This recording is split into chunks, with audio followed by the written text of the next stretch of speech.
O time tem várias deficiências apresentadas nesse último jogo, mas isso não é verdade. E outra coisa, o título está sendo questionado, que planeta o amigo vive? O título está sendo questionado, sim, criticado, sim, na imprensa e na torcida. Como os Inclusive aqui comentários hoje. não criticam. Inclusive aqui, diz que criticou. O time tem que resolver isso aí. Isso é o problema dele. Não adianta ficar com conversinha de calendário em coletiva. Todas as questões do calendário são pertinentes, mas isso é desvio de foco. Aliás, todo técnico praticamente faz isso, né? Quando não quer falar de uma taça ruim, ele vem com outro assunto. Aí ele ainda vem, cara, pergunta, vou te contar, as perguntas estavam difíceis, hein? Pelo amor de Deus. Puta, cada coisa assim. O que você achou de jogar no campo do Vitória? Aí ele, não, porque eu nunca venci aqui com outros clubes e tal. Ele enrolou, rodando lero total. E gastou tempo ali, cara. Cara, essas perguntas são muito favoráveis para o entrevistado, porque ele consegue enrolar e gastar o tempo da coletiva. Não é possível que um cara que se diz jornalista não consiga fazer uma pergunta que cause desconforto. Você tem que causar desconforto para o entrevistado. A não ser quando ele está por cima da carne seca. Ganhou, jogou bem, você vai fazer a pergunta, o cara vai responder sobre o sucesso do trabalho dele. Mas está mal, jogou mal. A pergunta, o Cidão Marinho, lembrado pelo Léo, fez uma boa pergunta, ele não respondeu. Ele enrolou, não respondeu. Não respondeu. Aí o que acontece? É o seguinte, ao invés de bater na mesma tecla, vem e faz uma pergunta abstrata, uma coisa totalmente. Aí divaga lá 5 minutos e tudo, fala, e escapa. Todo técnico quase faz isso. É muito fácil você sair dessa. E outra coisa que eu coloquei outro dia até na minha rede social: o desafio deveria ser assim para todos: faça a sua pergunta em 20 segundos. Não consegue. Primeiro tem um comentário, um adendo, uma parábola, não sei das quantas, depois aí A o cara pergunta opinião. uma opinião. E outro dia estava vendo uma entrevista do técnico do Palmeiras, o Abel Ferreira, depois do jogo com o Botafogo, que o Palmeiras perdeu, né? Aliás, o Palmeiras teve 2 derrotas seguidas no Rio de Janeiro, né? Botafogo e É. Fluminense. E aí o repórter fez um comentário, disse que o Palmeiras não tinha criado nada no primeiro tempo. Ele olhou a estatística e não tinha, realmente tinha um chute na direção do gol, mas o Palmeiras teve chance no primeiro tempo, sim, chances boas. Só que as conclusões foram para fora e tudo, não teve a direção certa, mas era chance de gol.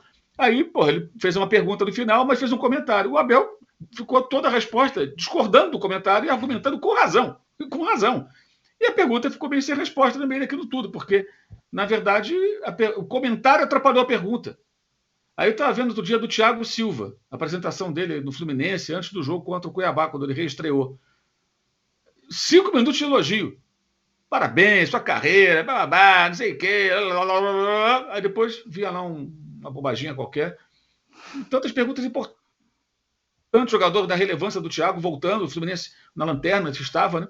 É um negócio, olha, não dá, cara, não dá. Mas deveria ter, sabe, um tempo. Ó, faça a pergunta em 20 segundos. Se não consegue, cara, se você não consegue fazer a pergunta em 20 segundos, não dá para falar em 20 segundos. Por exemplo, Tite, o Flamengo jogou mal desfalcado e o Flamengo jogou mal já completo ou quase completo. O que justifica tão baixa intensidade, né, quanto o Vitória fragilizado, vindo de derrotas? Por que o Flamengo jogou tão mal? Objetivamente, me responda.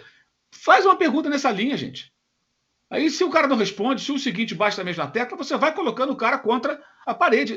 Aí você atende a necessidade do torcedor, que é ouvir do técnico explicações do porquê dessa má atuação.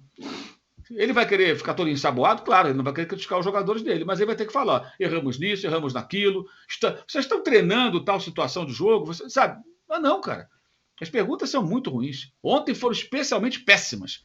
Aí foi fácil para ele, né? Escapar de situações que ele deveria explicar para o torcedor. Né? Mas isso acontece geral. Outro dia eu vi o Casares falando, o presidente de São Paulo, que o Ramos Rodrigues foi um ótimo negócio para o São Paulo. Tá bom. Tá legal. Pelo amor de Deus, é cada coisa que a gente ouve, cara, que, putz. Foi importante para conquistar a Copa América, para conquistar não, né? Para fazer uma baita Copa América pela Colômbia. O Milton César falou: anular o gol do Flamengo ontem porque não foi escanteio, o primeiro. O Pablo Magalhães, essa anulação de gol do Flamengo foi mandrake. E não vejo a imprensa paulistana falar nada. Tá todo mundo quieto. Eu nunca critiquei o Flá. Tite é o maior técnico brasileiro? Que nível estamos? O Flávio Moré, o João Leite, Mauro. Eu vou ler do Flávio e a do o Flávio Moretti e o João Leite, que são parecidas. Mauro, você concorda com essa desmotivação contra times de menor investimento?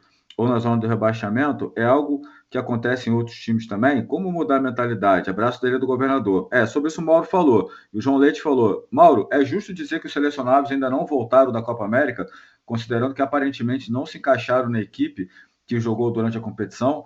E ontem, especialmente, né, Mauro, você pode responder sobre os jogadores que voltaram da Copa América. O De La Cruz, cara, ontem talvez tenha sido a partida mais abaixo dele com a camisa do Flamengo, né? Muito mal, mas o Arrascaeta não está brilhando, mas acho que fazendo jogos melhores, né? Fez o gol ontem, teve uma participação acho que mais ativa. Eu acho que não foi pênalti, mas hoje marcou no jogo do Criciúma, então sofreu o pênalti, na verdade, né? Acho que tem tido ainda uma participação melhor o Arrascaeta. O De La Cruz ontem muito mal, Vinha mal também, mas ao mesmo tempo, né? O Vinha não tem sequência de jogo, gente. Ele vai voltar com o Ayrton no próximo jogo? O cara tem que ter uma sequência, 3 jogos, pelo menos. Como o caso do Léo Ortiz, não tem sequência nenhuma como zagueiro, jogou de volante. O Léo Ortiz não é volante, ele é zagueiro, ele tem que entrar na zaga, ele tem que ter oportunidade de jogar na posição dele.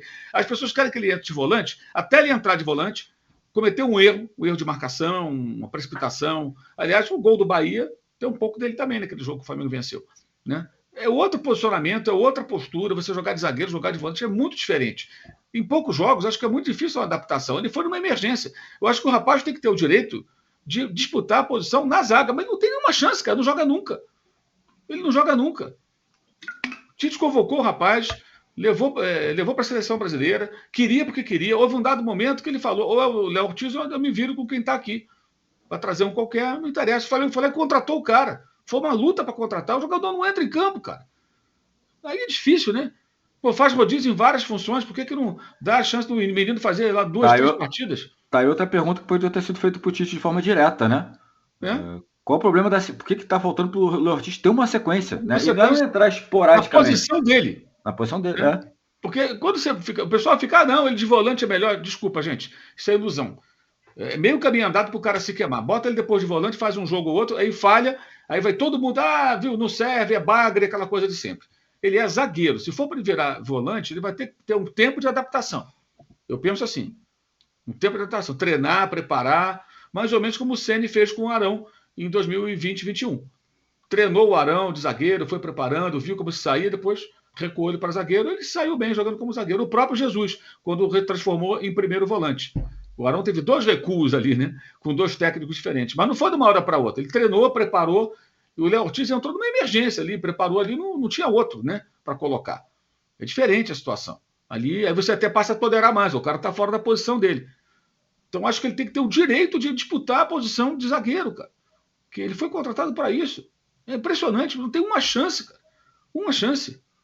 Demais isso. Eu Vinha, né? Que repito, né? Eu tô com o Mauro nessa. Inclusive, eu falei isso no pré-jogo ontem. Não é o Vinha entrar um jogo ou 2, vai o mal e um não. Ele precisa de uma sequência. O Ayrton Lucas teve sequência várias vezes nesse campeonato. E o Vinha, mesmo ontem não estando bem, ele quase fez um gol, né? Porque o gol do Vitória sai numa cabeçada dele que o Léo Arcanjo faz um milagre.